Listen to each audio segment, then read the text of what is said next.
Britain's relationship with its empire, its colonies, has led to various forms of migration, both from Britain to those colonies, particularly in the period before the Second World War, before 1945. Large numbers of people going to Australia, going to Canada, going to New Zealand, some going to South Africa or other colonies.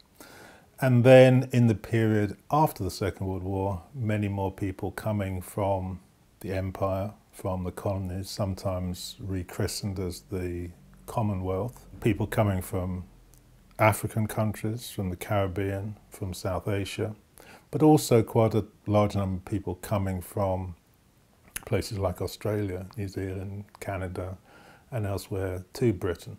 So that relationship with empire is quite important. And it has to be said that even in the period before 1945, even though a small number of people generally came to Britain from places like Africa or the Caribbean or India and so on, they were often very significant migrations.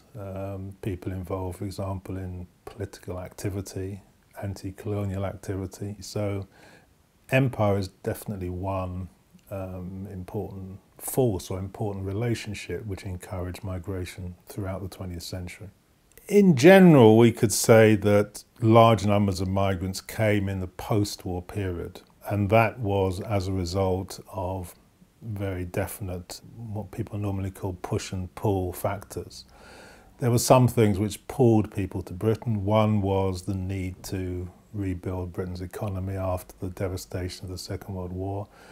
And so there was active recruitment by government departments, by other significant employers, the National Health Service, those involved in transport, to encourage people from particularly the Caribbean, India, parts of Africa, to come to Britain in the period, let's say, after 1948.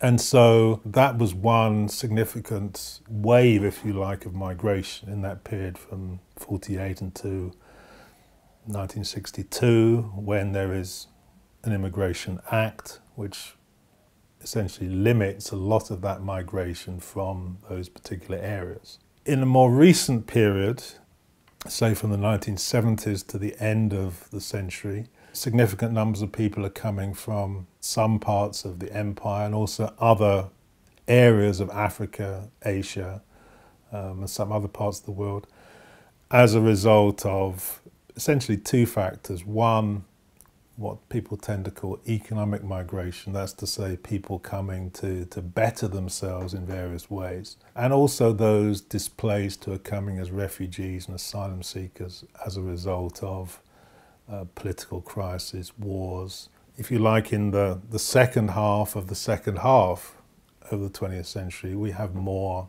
of that kind of migration to the country. We could say Britain is a country of migrants. You know, the Angles and Saxons were migrants, the Romans were migrants, the Normans were migrants, the Huguenots were migrants, the Irish who came to this country were migrants. All of these people have been migrants. This is the nature of Britain.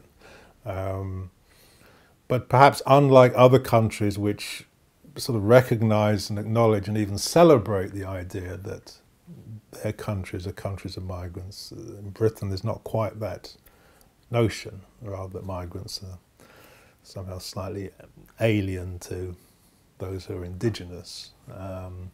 But who actually is indigenous is quite a complex question.